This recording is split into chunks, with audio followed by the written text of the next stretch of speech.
Assalamualaikum warahmatullahi wabarakatuh. Kembali lagi di channel Radio Horor. Untuk kisah kali ini ada sebuah cerita yang diambil dari Twitter dari tulisannya Om Ras. Dan untuk kisah yang akan saya bawakan kali ini, sebuah kisah yang berjudul Pendatang Baru.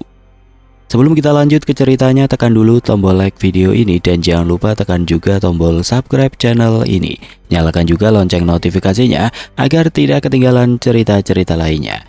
Dan buat teman-teman yang pengen belanja-belanja, nanti silahkan saja klik etalase yang ada di pojok kiri bawah. Atau teman-teman bisa kunjungi link pembelian yang ada di kolom deskripsi. Dan seperti apa untuk kisah kali ini, langsung saja kita masuk ke ceritanya.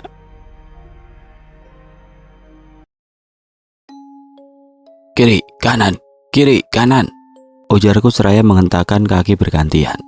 Di depanku berjajar anak-anak kecil yang mengikuti gerakanku. Ya, aku adalah guru olahraga di sekolah dasar yang ada di desaku. Aku hanya seorang guru honorer dan usiaku saat ini 29 tahun. Pak Imran, habis ini kita kemana lagi? Tanya salah satu anak muridku yang berdiri di paling depan. Kita kembali ke sekolah, lalu bersama-sama membersihkan sekeliling sekolah dari sampah ya. Baik Pak, jawab anak-anak serentak. Kami pun kembali ke sekolah untuk memungut sampah. Itu sudah menjadi tugas rutin kami setelah olahraga. Di sekolah kami tidak ada fasilitas olahraga yang mumpuni, bahkan halamannya pun bukan milik sekolah kami. Maka dari itu setiap olahraga kami selalu jalan santai berkeliling desa, dan di sekolah kami juga jarang diadakan apel pagi, karena halamannya sempit. Sekolah kami bisa dibilang cukup tertinggal dari sekolah desa sebelah. Padahal dulu sekolah kami ini merupakan sekolah favorit dan yang terbaik di sini. Murid-murid lulusan sekolah kami pasti selalu menjadi murid terbaik. Tapi itu dulu. Sekarang sekolah kami sudah tidak seperti itu lagi. Pak Imran, panggil salah satu anak muridku. Iya Lutfi, ada apa? Kami sudah selesai Pak, dan ini sampah-sampahnya. Habis ini kami beli minuman dulu ya Pak. Ujar anak itu memperlihatkan beberapa keranjang sampah yang sudah penuh. Ya, jawabku sambil tersenyum. Setelah anak-anak itu pergi, aku pun lantas menimbun semua sampah-sampah tersebut di satu tempat untuk nanti dibakar sehabis jam pulang sekolah. Pak Imran, panggil seorang siswi kelas 6 seraya menghampiriku. Iya, ada apa? Nanti kita semua jadi pergi karya wisata kan Pak? Insya Allah, ya ini. Bapak usahakan supaya murid-murid kelas 6 pergi karya wisata sebelum lulusan. Hore, makasih Pak, ucap siswi itu. Aku mengangguk. Aku berdiri menatap anak-anak yang satu persatu mulai keluar dari ruang kelas. Jam istirahat sudah tiba. Sekitar pukul 1 siang, aku pun berpamitan pada guru-guru lain untuk pulang lebih dulu, karena ibuku terus menelponku. Setibanya di rumah, aku lihat orang tuaku sudah menunggu di teras rumah dengan raut wajah masam. Ada apa lagi nih? Pikirku dengan jantung berdetak tidak karuan. Imran, panggil ibuku setelah aku mencium punggung tangannya. Iya Bu. Sampai kapan kamu mau jadi guru honorer begitu? Gaji juga tidak seberapa. Daripada jadi guru honorer, lebih baik kamu urus toko bapakmu di pasar, ujar ibuku dengan suara melengking. Tapi yang jaga toko kan sudah ada Bu. Biarlah Imran menjadi guru.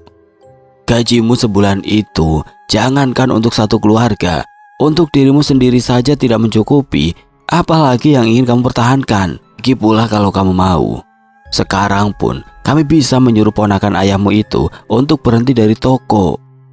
Jangan Bu, penghasilan mereka kan cuma dari toko itu. Kalau diberhentikan mereka mau kerja apa? Sudah ya Bu, Imran mau balik ke sekolah lagi, mau bakar sampah. Lanjutku berniat untuk menyudahi pertengkaran kami. Ibuku tidak menjawab. Ia langsung melengos tanpa menjawab perkataanku. Aku menghela nafas panjang lalu kembali berjalan ke arah motorku. Mataku terpaku menatap helm ulusuhku. Pikiranku melayang-layang memikirkan perkataan ibuku. Entah sampai kapan ibuku akan mempermasalahkan dan terus mengungkit profesiku yang hanya sebagai guru honorer ini. Memang selama ini kehidupan kami banyak bergantung pada toko sembako dan toko baju milik orang tuaku yang ada di pasar. Seperti yang sering ibuku katakan, gajiku bahkan belum cukup untuk memenuhi kebutuhanku sendiri. Meskipun begitu, aku tetap bersyukur dan bahagia bisa menjadi seorang guru.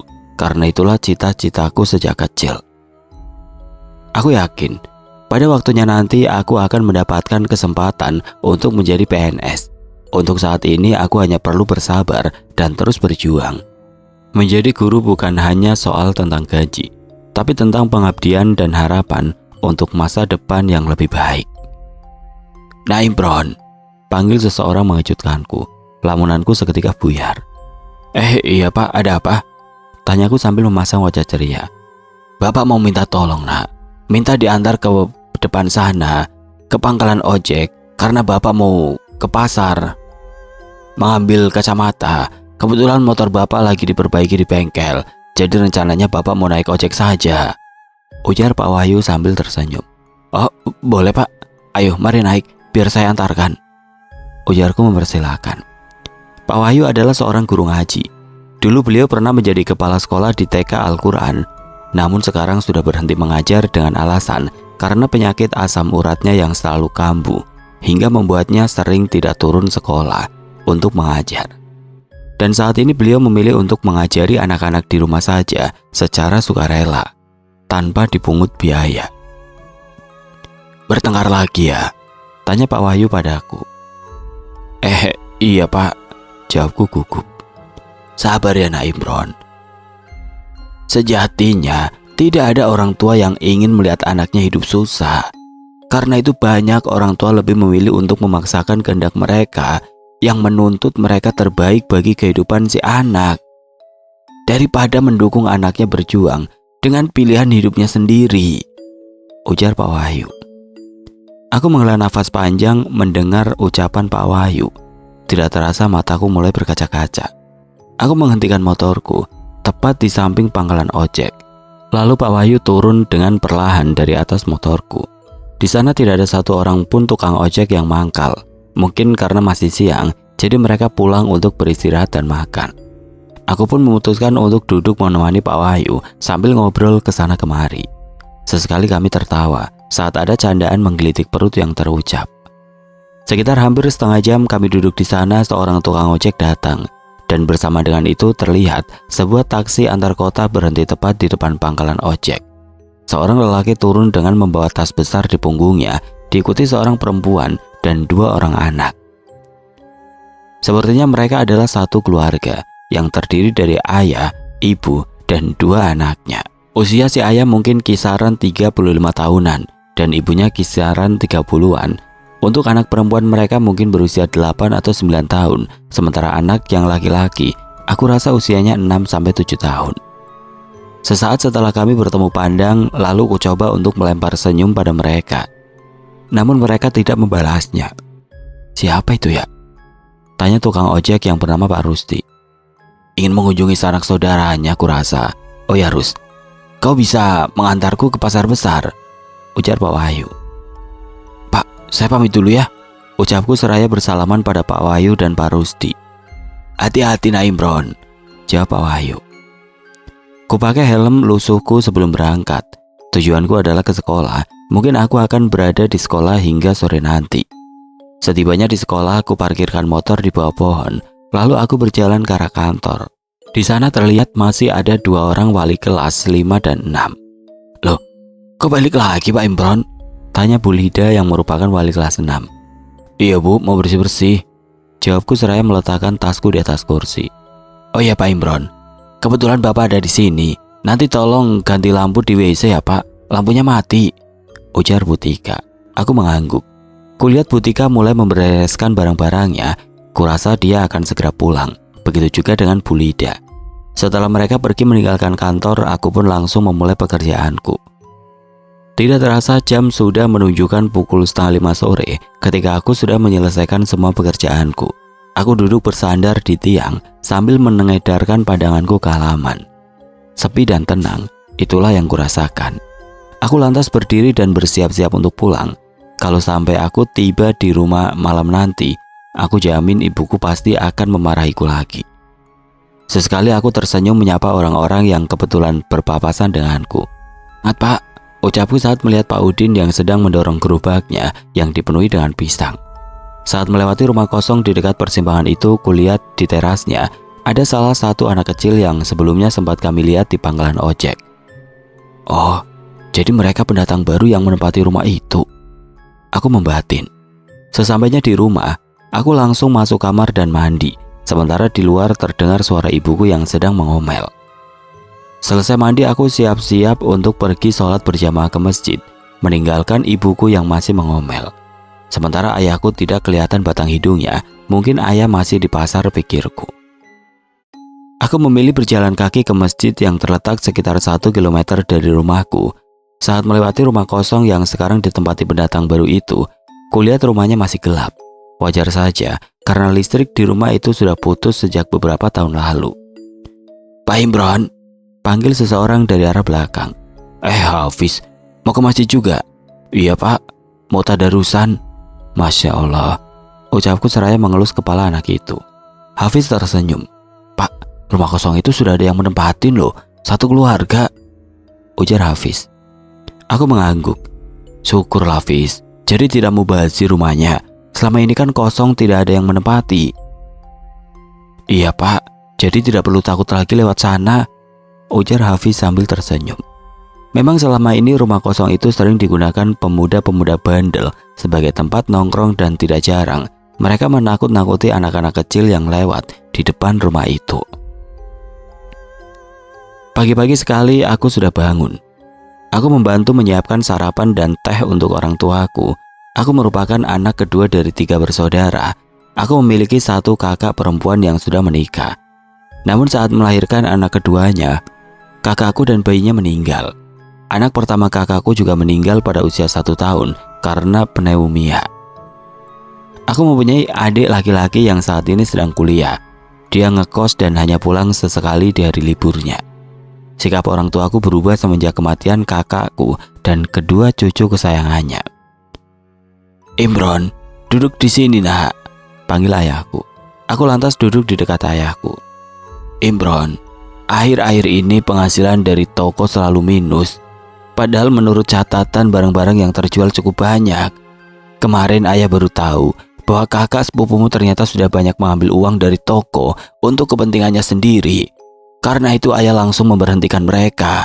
Sekarang tidak ada lagi yang mengurus toko. Ayah sangat berharap kamu bersedia menggantikan ayah nak. Aku terhenyak mendengar perkataan ayahku.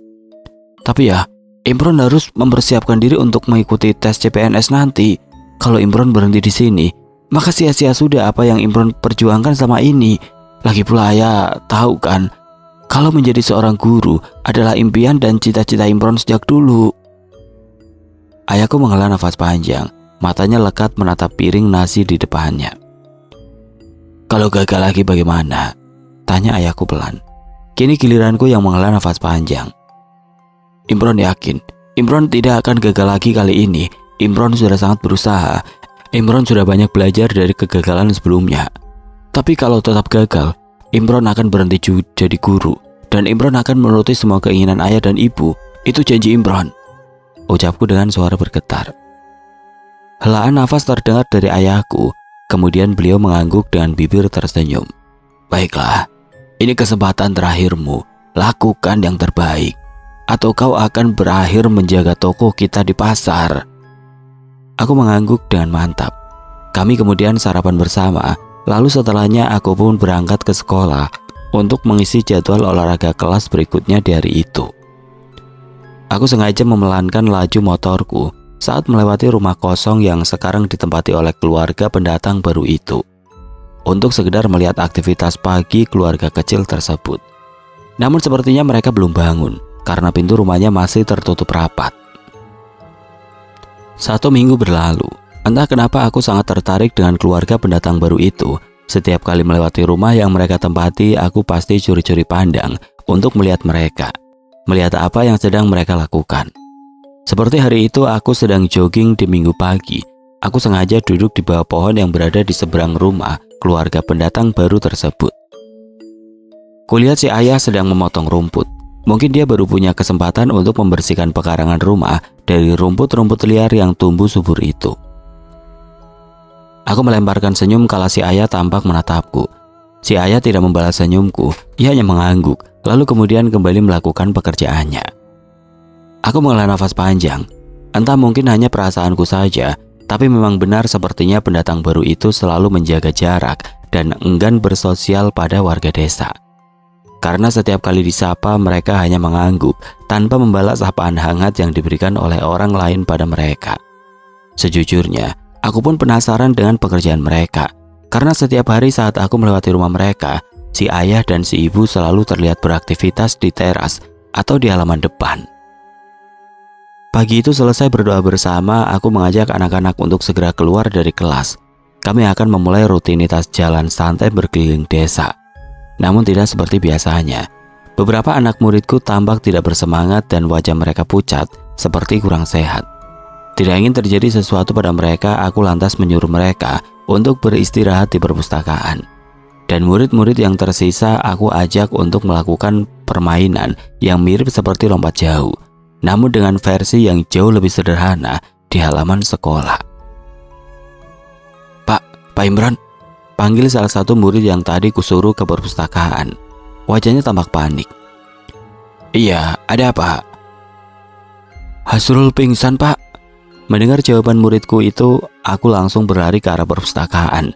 Kulihat Hasrul sudah terbaring di lantai dengan darah yang terus-menerus keluar dari hidungnya. Astagfirullah. Tanpa banyak pikir, aku lantas mengangkat tubuh anak itu, membawanya ke kantor sekolah. Karena UKS sekolah kami sudah lama ditiadakan, dan ruangan bekas UKS itu selalu terkunci, dan ruangannya pun sudah dipenuhi dengan debu. Astagfirullahaladzim, ada apa ini Pak Imron? Tanya Bu Siti yang merupakan wali kelas 4. Beliau berada di kantor karena jam pelajaran kelas 4 pagi itu adalah olahraga. Saya tidak tahu Bu, tadi saat saya melihat beberapa murid yang sepertinya kurang sehat, saya langsung suruh agar mereka menunggu sambil istirahat di perpus. Tapi salah satunya malah mimisan begini. Jawabku panik. Panggil mantri Pak Imron, cepat. Tanganku yang masih gemetaran itu langsung meraih kunci motorku. Aku bergegas berlari ke arah parkiran dan segera memacu motorku menuju ke rumah mantri. Untung saja saat itu Pak Mantri ada di rumah, dan setelah aku memberitahu apa yang terjadi di sekolah pada Pak Mantri, beliau dengan sigap langsung bersiap-siap, dan tidak lama kemudian kami pun berangkat menuju sekolah. Singkat cerita, aku dan Pak Mantri tiba di sekolah. Pak Mantri langsung memeriksa keadaan Hasrul. Ia tidak disuntik, melainkan hanya diberikan obat. Ia juga disuruh untuk istirahat selama beberapa hari di rumah. Setelah itu, Mantri pun pamit pulang. Lalu tidak lama kemudian aku dan Bu Siti juga pergi untuk mengantar Hasrul pulang ke rumahnya. Orang tua Hasrul tentu khawatir. Bahkan hari itu juga mereka langsung membawa Hasrul ke rumah sakit. Namun entah kenapa sejak hari itu mulai banyak anak-anak di desa kami yang mendadak sakit. Dan anehnya mereka semua tiba-tiba mimisan dan pingsan. Sekolah pun sepi karena banyak anak-anak yang izin tidak masuk sekolah karena sakit. Apa yang sebenarnya terjadi di desa kita ini? Ujar Bu Siti seraya duduk di sebelahku. Aku menghela nafas panjang. Entah Bu, atau mungkin memang sudah musimnya penyakit-penyakit seperti ini. Ya kalau musimnya, paling biasanya cuma demam, flu dan batuk. Tidak ada mimisan dan pingsan mendadak seperti itu, Pak. Aku tidak tahu harus jawab apa, karena apa yang Bu Siti katakan itu ada benarnya juga. Saya dengar-dengar, katanya warga akan melakukan doa bersama keliling desa untuk tolak bala, Pak. Kata Bu Siti kemudian. Aku mengangguk. Ya sudah Pak, saya ke kantor dulu, ucap Bu Siti seraya beranjak dari duduknya. Sepulang dari sekolahan, kuhentikan motorku tepat di depan rumah keluarga pendatang baru tersebut. Aku berniat ingin memberitahu mereka tentang acara doa bersama keliling desa yang biasanya diikuti oleh semua warga, terutama yang laki-laki. Pintu rumah itu sedikit terbuka, dan dari dalam tercium aroma terapi yang tampaknya berasal dari bukur kerucut yang sedang dibakar. Tok-tok. Assalamualaikum, permisi, ucapku masih sambil mengetuk pintu. Suara langkah terdengar mendekat ke arah pintu, lalu keret. Pintu dibuka dengan lebar, dan terlihat si ayah berdiri menatapku dengan tajam. Ada apa? Ujar si ayah bertanya. Itu Pak, saya ingin memberitahu kalau nanti warga akan melakukan doa bersama keliling desa. Karena akhir-akhir ini banyak anak-anak yang jatuh sakit. Mungkin Bapak ingin ikut doa bersama warga? Tidak, terima kasih, ujar si ayah masih dengan nada yang ketus. Aku mengangguk sambil tersenyum.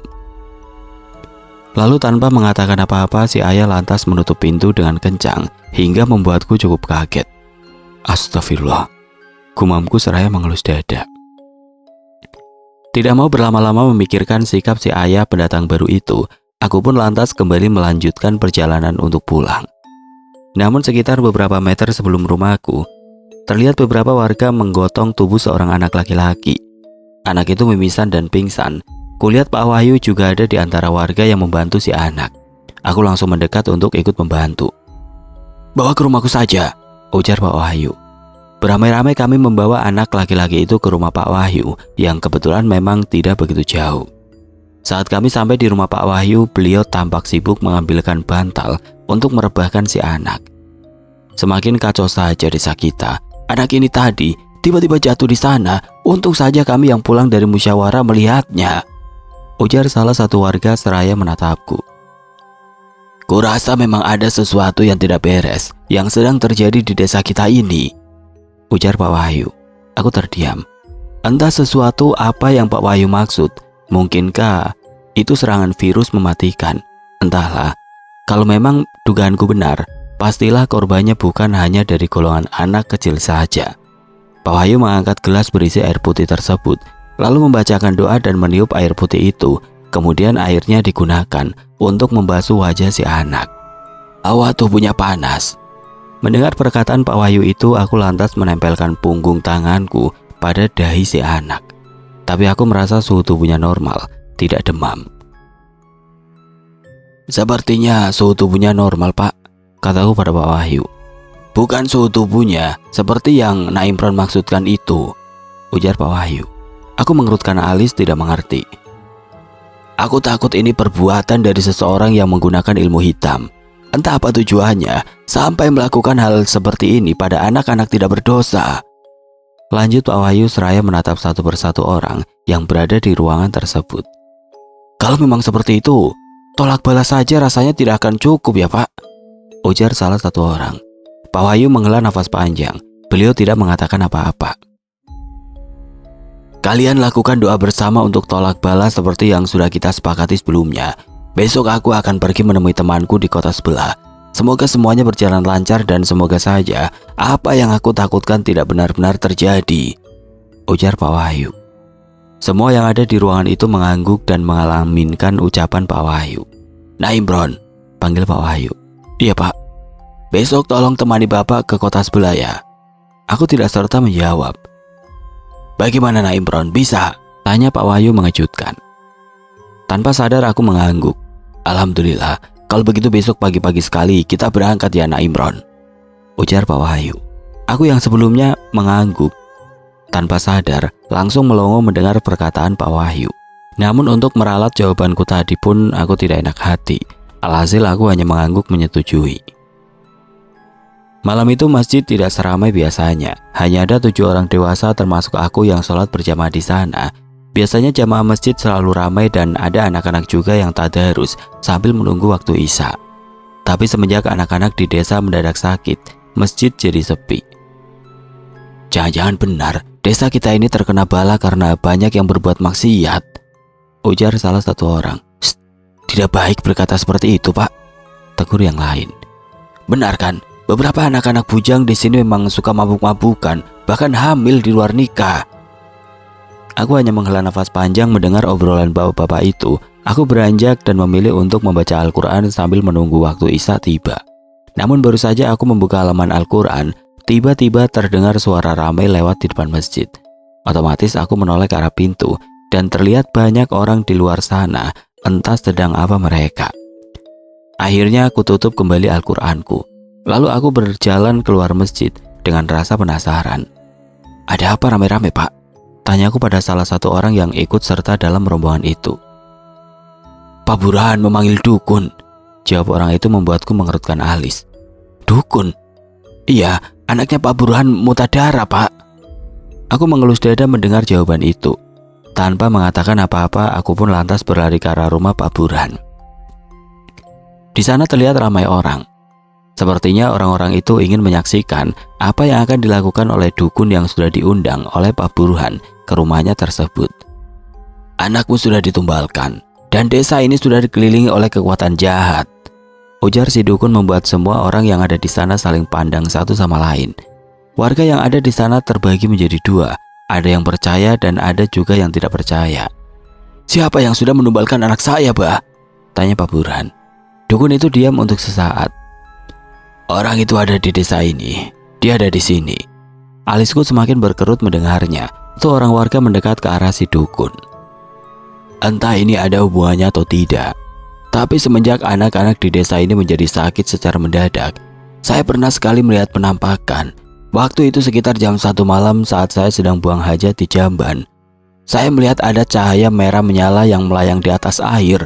Awalnya saya pikir itu puluh atau santet nyasar, tapi setelah mendengar apa yang Pian katakan, mungkin saja itu wujud jin yang membawa bala ke desa ini, ujar orang itu.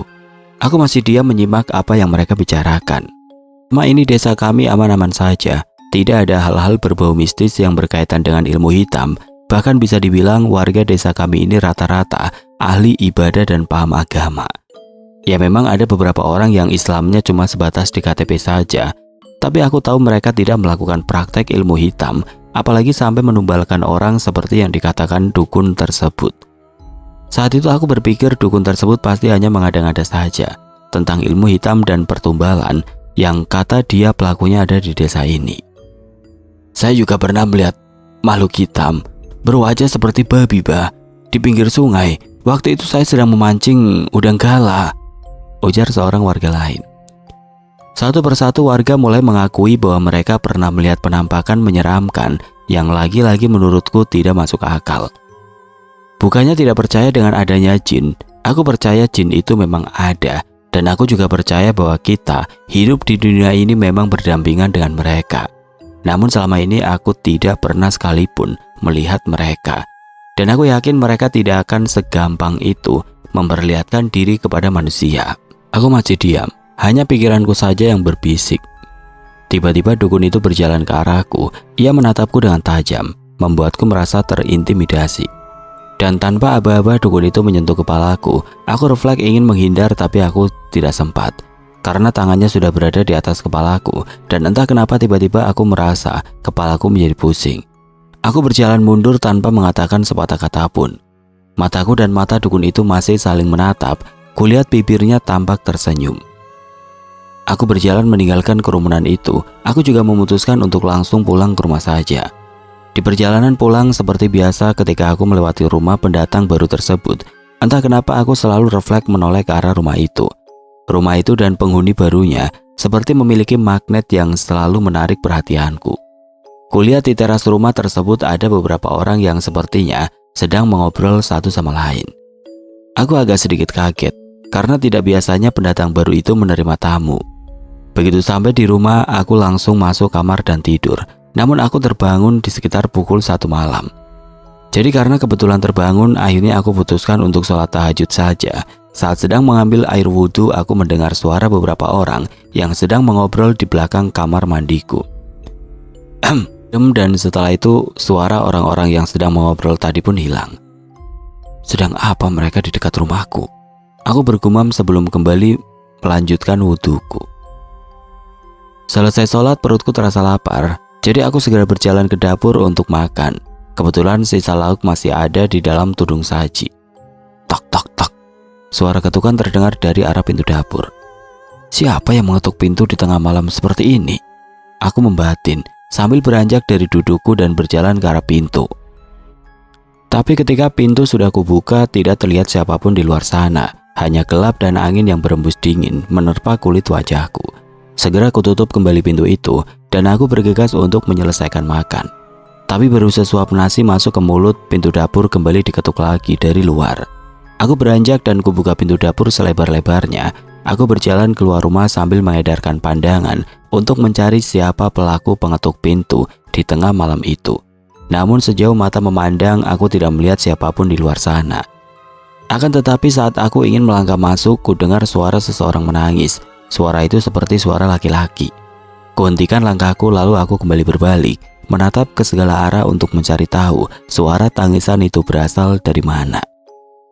Tiba-tiba mataku menangkap sesuatu. Aku melihat ada warna putih bergerak-gerak di dekat pohon yang jaraknya kurang lebih 6 meteran dari tempatku berdiri. Jujur saja saat itu perasaanku sudah tidak karuan, apalagi aku yakin suara tangisan itu berasal dari arah warna putih tersebut. Tanpa pikir panjang aku langsung berbalik dan berjalan dengan cepat memasuki rumah. Untungnya tidak terjadi apa-apa setelah itu, tapi meski begitu jantungku masih berdegup dengan kencang. Pagi-pagi sekali Pak Wahyu sudah ke rumahku. Beliau mengenakan jaket dan celana panjang, di tangannya terdapat sebuah helm. "Sebentar ya Pak, saya ambil jaket dulu," ucapku dengan bibir tersenyum. Pak Wahyu mengangguk. Pagi itu kami berangkat ke sekolah sebelah, tepatnya menuju ke rumah teman Pak Wahyu. Sekitar pukul 10 pagi kami akhirnya sampai di rumah teman Pak Wahyu. Namun saat kami tiba di sana, orang yang Pak Wahyu cari ternyata sedang tidak ada di rumah. Kata istrinya, orang itu sedang pergi menghadiri sebuah acara di desa sebelah dan akan pulang sore hari nanti. Pak Wahyu dan aku dipersilakan menunggu di dalam rumah, namun Pak Wahyu menolak dan lebih memilih menunggu di gazebo yang berada di halaman rumah tersebut. Kami juga disuguhi makanan kecil dan minuman. "Sebenarnya siapa orang yang kita tunggu ini, Pak?" tanyaku pelan. "Namanya Pak Hamli. Beliau itu merupakan teman sekolahku dulu, tapi beliau ini sangat istimewa. Beliau bisa melihat apa yang tidak bisa orang normal lihat." Aku mengangguk. Aku paham dengan apa yang Pak Wahyu maksud. Saat melihat anak-anak bermain petak umpet di dekat pohon, aku langsung teringat dengan apa yang kualami semalam. "Pak, ya, semalam saya mengalami kejadian yang cukup aneh. Saat saya berwudu dengan niat untuk tahajud, saya mendengar ada suara orang ngobrol di belakang kamar mandi. Suaranya terdengar, tapi anehnya saya tidak bisa mendengar dengan jelas setiap kalimat yang mereka katakan." Ujarku lalu lanjut menceritakan apa yang semalam ku alami dan yang kulihat, termasuk warna putih bergerak-gerak di dekat pohon. Pak Wahyu menarik nafas panjang. Mata tuanya menatapku dengan alis berkerut. "Apa sebelum ini kamu juga pernah mengalami hal-hal seperti itu?" tanya Pak Wahyu. Aku langsung menggeleng. Karena memang selama aku hidup, aku tidak pernah sekalipun mengalami hal-hal di luar nalar seperti semalam. Apa yang aku alami semalam itu merupakan pengalaman pertama aku. "Oh ya Pak, semalam saya melihat Pak Burhan membawa seorang dukun. Dukun itu bilang kalau anak Pak Burhan ditumbalkan oleh seseorang yang katanya orang itu juga ada di desa kita." Aku lanjut bercerita. Pak Wahyu terdengar menghela nafas panjang. "Sejujurnya itulah yang sedang aku pikirkan. Aku khawatir dan aku selalu berdoa semoga apa yang aku takutkan itu tidak benar-benar terjadi. Maka dari itu aku kemari untuk meminta bantuan temanku," ujar Pak Wahyu. Bapak percaya?" "Imron, apa yang terjadi di desa kita itu bukan hal yang wajar. Bisa dibilang wajar kalau hanya 1, 2 atau 3 anak mengalami sakit yang sama. Tapi ini hampir semua anak di desa kita mengalami sakit yang sama." Aku menghela nafas panjang. Kalau dipikir-pikir memang sakitnya anak-anak di desa kami bukan hal yang wajar. Mereka semua mengalami mimisan dan pingsan mendadak. Apalagi saat aku mendengar dari orang tua anak-anak itu, katanya anak mereka tidak kunjung sembuh meski sudah diberi obat dari rumah sakit. Obrolan kami terhenti ketika sebuah mobil hitam memasuki pekarangan rumah. "Assalamualaikum, Wahyu," ujar seorang laki-laki. Pak Wahyu tersenyum. Beliau langsung berdiri dan menghampiri lelaki parubaya itu. Mereka berpelukan cukup lama. Tampaknya mereka sudah lama tidak bertemu. Setelah berbasa-basi, Pak Wahyu pun menceritakan tujuan mereka ke sana. Pak Hamli tidak mengatakan apa-apa. Beliau hanya sesekali menghela nafas panjang. "Ayo, kita ke desamu, Wahyu. Kau ikut aku naik mobil ya?" ujar Pak Hamli. "Tidak usah, Hamli. Biar aku naik motor saja bersama Nak Imron. Kasihan Nak Imron sendirian." Aku yang merasa kasihan pada Pak Wahyu kalau naik motor sampai malam bersamaku pun langsung memintanya untuk ikut saja bersama Pak Hamli naik mobil. Dan karena mungkin aku yang meminta, akhirnya Pak Wahyu setuju. Lalu kemudian kami pun berangkat. Sudah gelap dan kami sempat mampir beberapa kali untuk melaksanakan sholat di masjid ataupun musola. Awalnya motorku berada di depan dan mobil Pak Hamli mengikuti di belakang. Namun karena tiba-tiba perutku terasa sakit, aku pun memutuskan untuk mampir dulu di salah satu jamban yang kami lewati. Awalnya perjalananku tidak ada yang aneh, hingga kemudian aku mulai memasuki kawasan yang sepi. Bahkan tidak ada rumah di kiri kanan jalan tersebut. Motorku tiba-tiba terasa berat dan bau busuk tercium. Saat itu aku masih berusaha berpikir positif. Aku meyakinkan diriku kalau bau busuk itu paling hanya bangkai tikus atau hewan yang mati. Tapi anehnya bau busuk itu seolah mengikutiku, bahkan setelah 1 kilometer lebih dari tempat awal aku mencium bau busuk tadi. Bau busuknya masih tercium juga. Perasaanku mulai tidak nyaman, apalagi ketika aku dengar suara senandung pelan yang terdengar sangat dekat dengan telingaku. Kunaikkan lagi gas motor agar aku bisa cepat keluar dari kawasan sepi itu. Namun tiba-tiba motorku mendadak mati, tepat di tengah jalan sepi yang jauh dari pemukiman. Allahu Akbar. Gumamku dengan jantung berdetak tidak karuan. Aku mencoba untuk mengecek permasalahan motorku tersebut.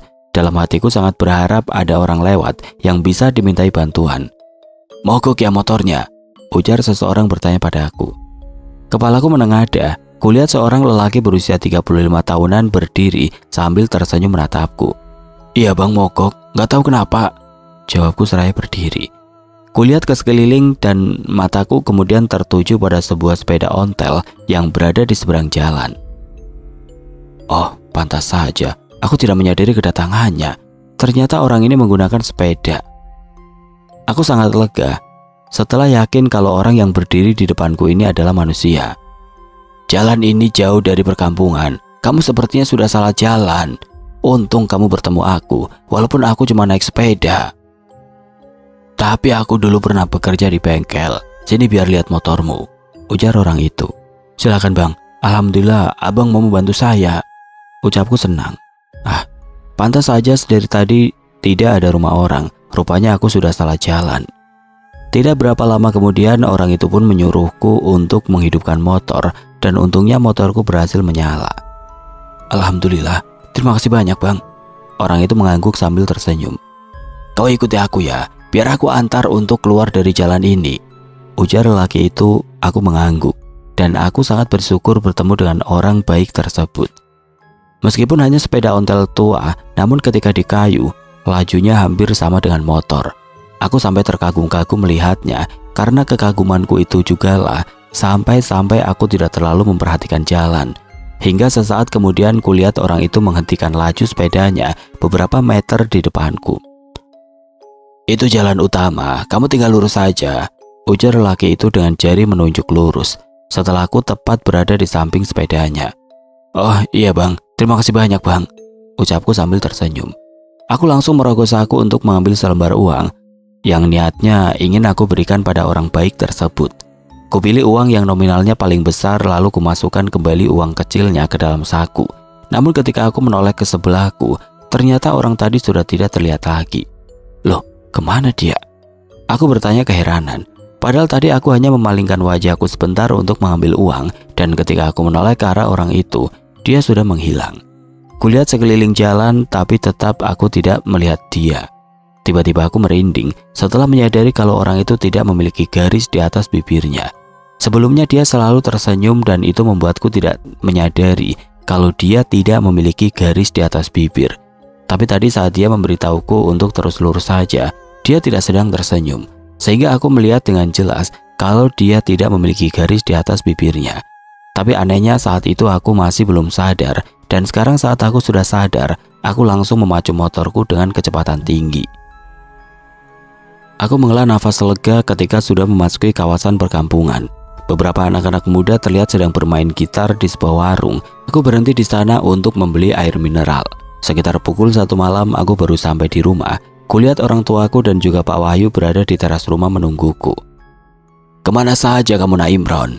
Tanya Pak Wahyu. Ibuku terlihat menangis. Aku diberondong pertanyaan oleh Pak Wahyu maupun orang tuaku.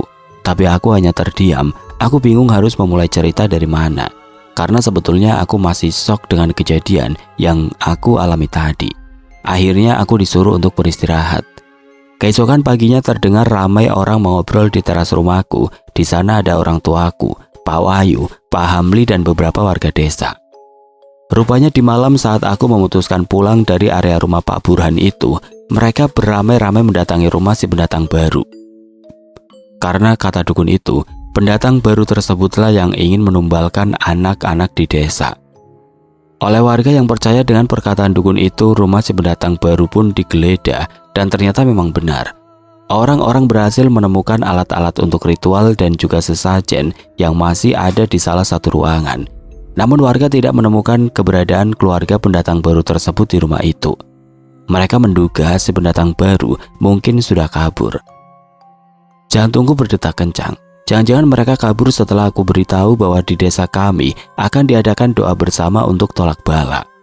Tapi di malam kejadian itu aku masih melihat mereka di teras. Mungkin tidak lama setelah aku lewat, barulah mereka pergi. Aku merasa bersalah, namun aku juga tidak berani untuk jujur. Aku takut akan dihakimi warga karena kebodohanku itu. Bahkan sampai kini keluarga pendatang baru itu tidak pernah terlihat lagi. Ada satupun di antara kami yang melihat setelah kejadian itu. Dan aku tidak tahu apa motif mereka sebenarnya melakukan ritual yang menyakiti anak-anak di desa kami.